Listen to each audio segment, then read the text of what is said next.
In order to determine your desire and articulate it well, you are going to need to meet the needs of your head, your heart, and your hoo ha. That's what I mean by the three H's.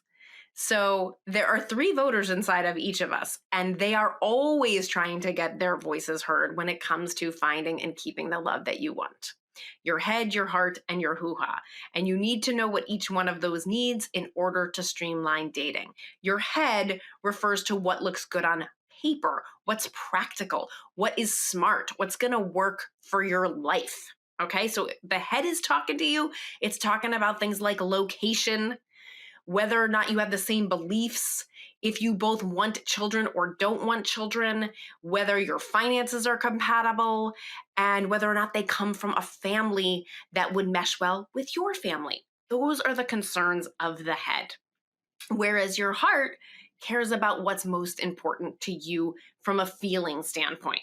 So is this person going to be your best friend? Is this your desert island pick, last human standing? You'd be okay with them. So the heart wants to know, are you intrigued? Are you inspired? Do you feel respected? And do you respect them? Do you trust the person? Would you leave your cat, your dog, your kid with this person?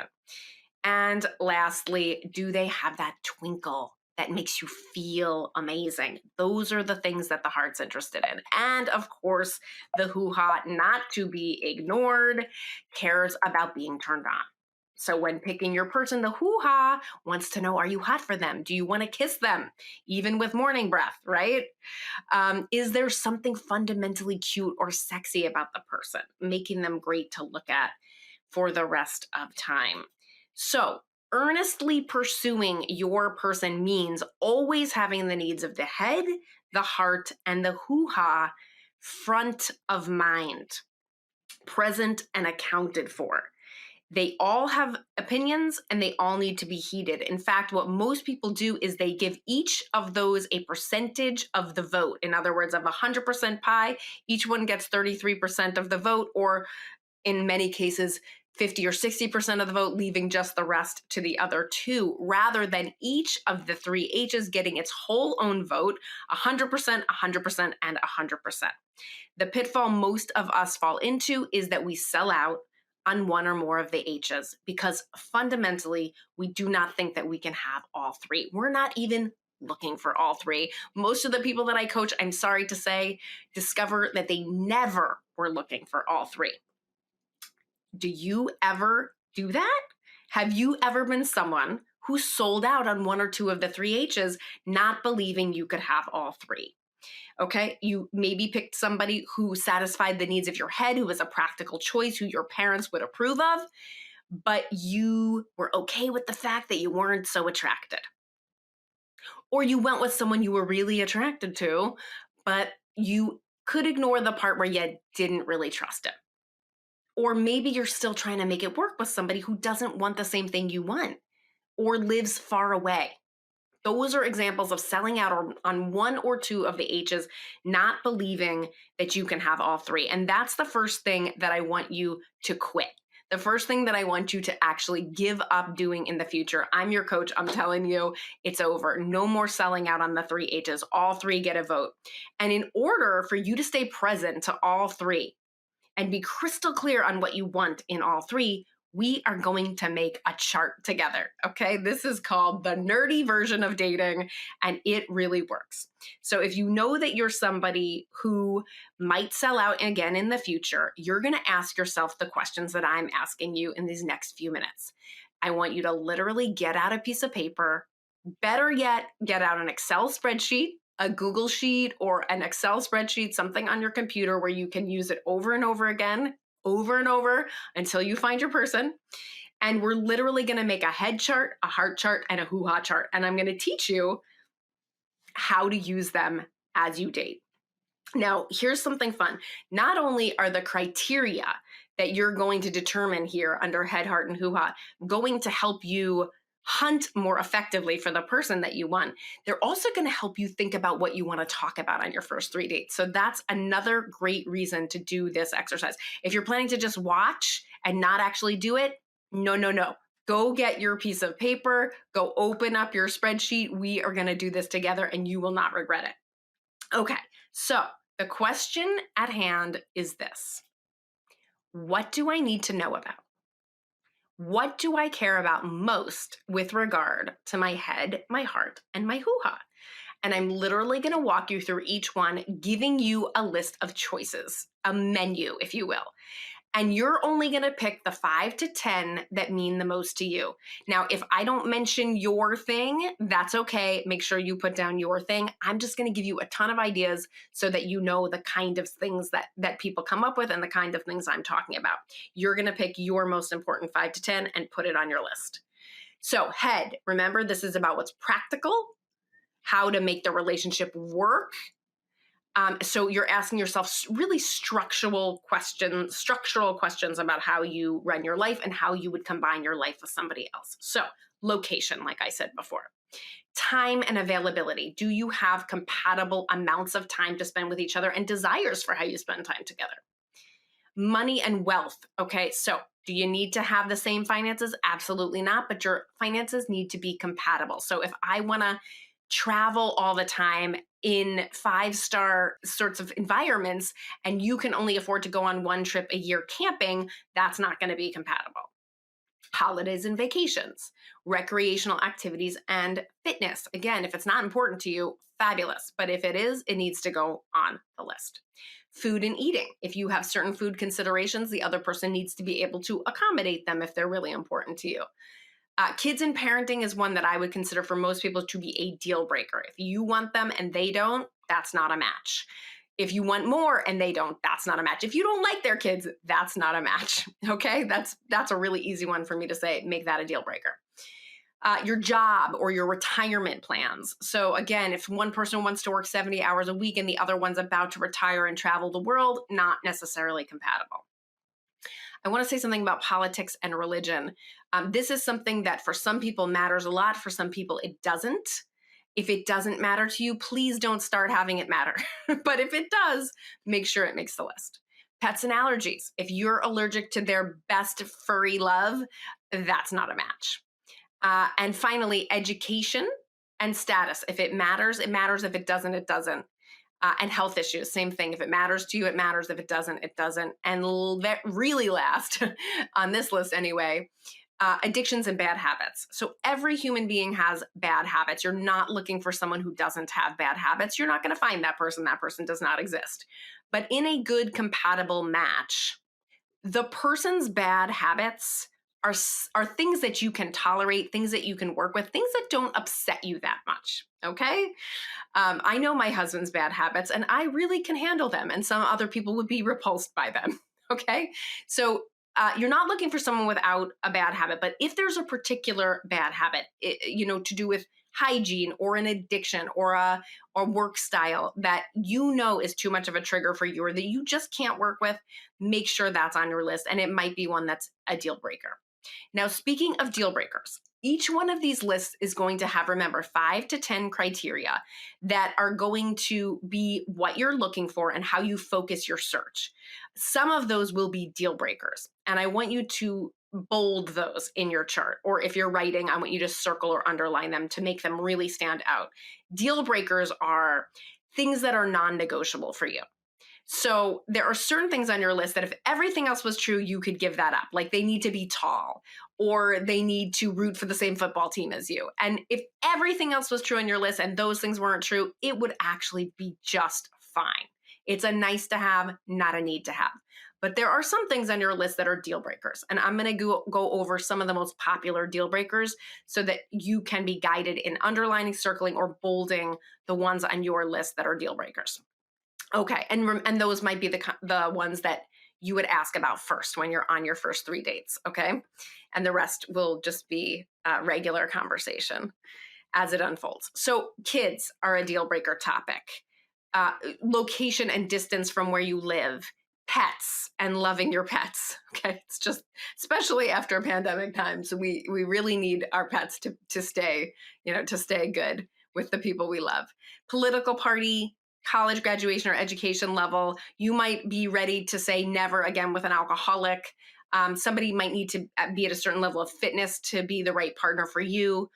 They might need to have a certain spiritual life or have a certain level of financial stability. So those are some examples of deal breakers. If those are yours, fabulous. If you have different ones, fabulous. The point is you telling the truth to yourself and making sure that this chart tells the truth, so that you can continue to refer back to it as you hunt, as you date, as you assess candidates for the most important role ever, your person. Okay, so go ahead and do that work right now. If you haven't, circle, underline the deal breakers, make them bold, make sure you have 5 to 10 things on your list, and then get ready. We are moving on to heart. So, heart has to do with your emotions. Could be what you need with regard to the sensitivity of the person, how they listen, anything to do with intimacy, or the things that you love. So, you're asking yourself what you care about emotionally. Things like their energy level or intensity, their sense of humor, the communication style, that is how they communicate to you, how they speak, but also how they listen. The level of independence. So if your level of independence and their level of independence is too different, that might be quite incompatible. The amount of attention you need. Again, when that is not compatible with style and quantity, quality, and style of attention, big problems in couples that could have been avoided at the very beginning just by not choosing that person. The activities you each like. So if you have an activity that you love, it could be a deal breaker if that person does not want to participate or support it. How they show up with their family could be a matter of the heart for you, or how they show up with your family could be a matter of heart for you. And lastly, and this is one I think should be a deal breaker for everyone, how your dreams and goals intersect. So everybody has a wish list or a bucket list or a list of things that's really important to them to do and accomplish in their life. And it's very important that you talk about that in the first 3 dates. It's an amazing way to get to know each other. But if there is something that's important to you that is diametrically opposed to how they want to live their life, or vice versa, you want to find that out on the first 3 dates so that you can abort the mission and not fall in love with that person, despite the fact that it's going to mean giving up something that's really important to you or not having your partner in on that. So that one, in my opinion, is a deal breaker. Other deal breakers when it comes to heart are as follows. Again, these are not the only deal breakers. These are just the most popular deal breakers I've heard in my 20 years of coaching. So sense of humor, generosity, no narcissists. That's a clinical diagnosis and a real problem when you end up with one. The experience of partnership or equality, that was a deal breaker for me. It was very important to me. It was one of the few things that was actually a deal breaker to me, was that sense of equality. Being open to the kind of fun and adventure that you like. So if you love skiing or snowboarding or travel or whatever you love, that person's open to it or will participate. Good listening, loving each other's wish lists, as I said on the prior slide, and perhaps having a good relationship with family. So again, it's not good to have a ton of deal breakers. Obviously, the less deal breakers you have, the wider your pool is. So we're not trying to have you underline or bold all of them. I'm just asking you to ask yourself, if this was true, could you tolerate it? And if there is something that you truly could not tolerate, then you write it down. Now, sometimes you think there's something that you absolutely need. Like, for example, I thought that I needed my partner to be the same religion as I was. It turned out I didn't. I just needed a partner who would support me in continuing certain traditions that I liked from my childhood that I wanted to pass on to my children. And so my partner was that, even though he was not the same religion as me. So there are things that you might think are deal breakers, but upon reflection, you might be surprised.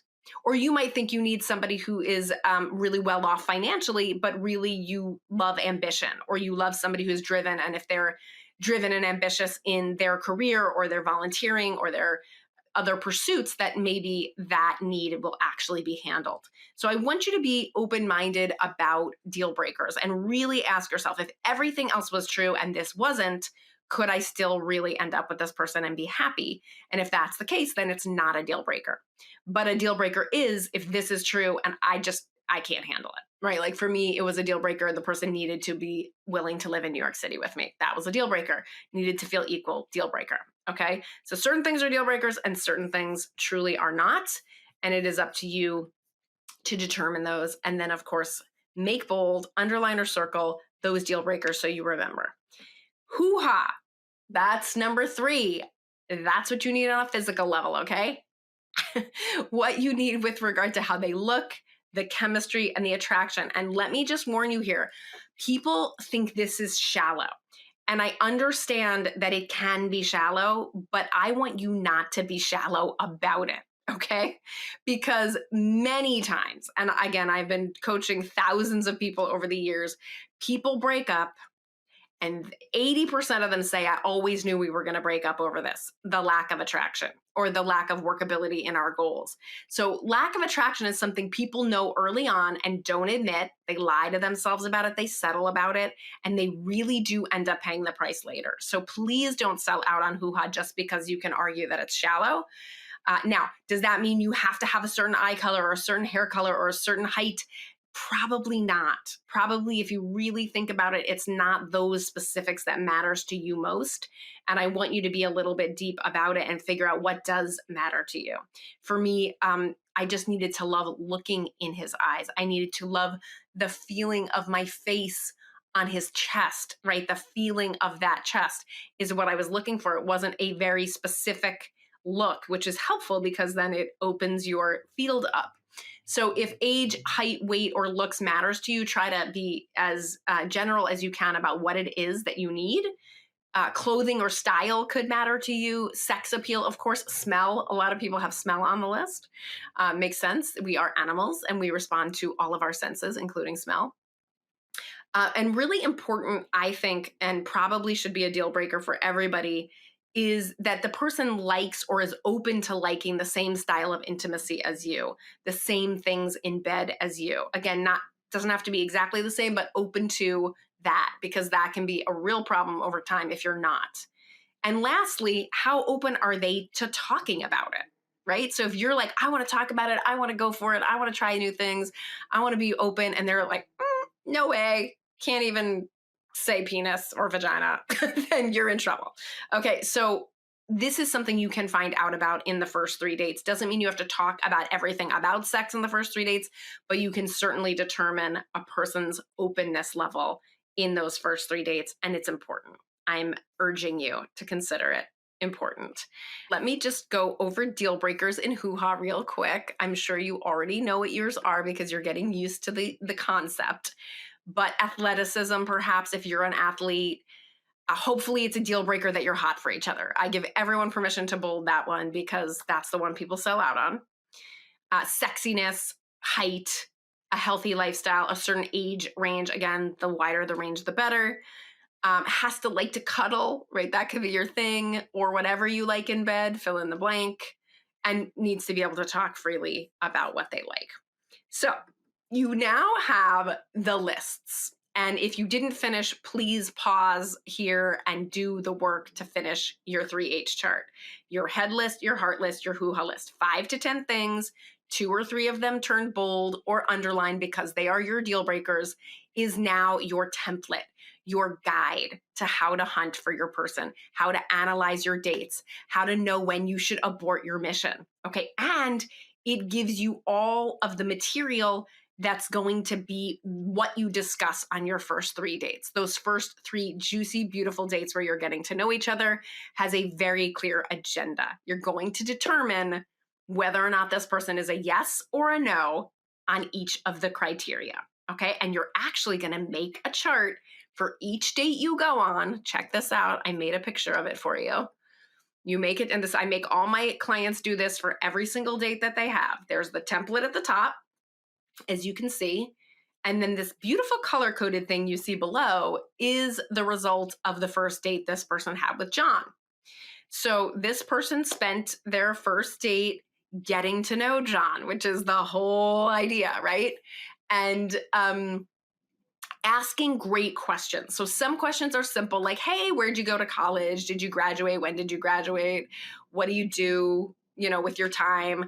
Some things are just easy, generic questions that you might even ask before you ever meet the person live. But you're also going to do some work to come up with questions that are interesting and a little bit different that would get at your criteria. So you might ask, what do your friends know you best for? What's your favorite thing about each of your siblings? What was your best learning from your last relationship? So the kinds of questions that they're not normally being asked and answering, and the kinds of questions that are going to actually help you understand, is this person a yes in this criteria, a no, or a so-so? Yes is green, red is no, yellow is so-so. So after each so-so or I don't know. Okay. So in the first 2 dates, you might not be comfortable enough yet to ask all of your questions, or you might just not get to all of your questions, though I'd say try. So it is okay in the first 2.5 dates for some of the things to be color coded yellow. However, the goal is by the end of the 3 dates, remember, this is the art of the first 3 dates. By the end of the first 3 dates, everything on your chart should be green or red. If you did a good job asking your questions and staying present, everything should be green or red. Green for yes, red for no. Yellow is I don't know. That's fine up until the end of the 3 dates, at which time everything needs to be clear, green or red. Then you take an overall vibe on each one, because some things are weighted more heavily than others. And if a deal breaker has turned red, abort the mission. So if no deal breakers have turned red and you have still got the person in the running, you at the end of each date are going to give an overall rating scale of 1 to 10. Overall rating scale of 1 to 10 for head, overall rating scale of 1 to 10 for heart, and overall rating scale of 1 to 10 for hoo-ha. By the end of the first 3 dates, all of those ratings need to be 8 or above, or abort the mission. If you stay longer, you start to invest. You know how people get about their investments. They want to make sure that they make good on them. And so you stay despite the fact that the person is not a good match for you. We can't have that. We need to protect you from that, okay? Make a chart after each date, color code, get it all red and green by the end of 3, give overall ratings. And if you cannot get to 8 or above by the end of the first 3 dates, abort the mission. If a deal breaker becomes red at any point in the first 3 dates, abort the mission. It is a simple art and science. And if you follow it, you will have success and you will save tons of time, energy, money, and mascara. Truly. Okay, that's my pitch. Okay, so this is I will show you this chart again later, but it gives you a sense of how you are using your now very clear wisdom on what it is that you need. You are using it over the course of your first 3 dates and beyond.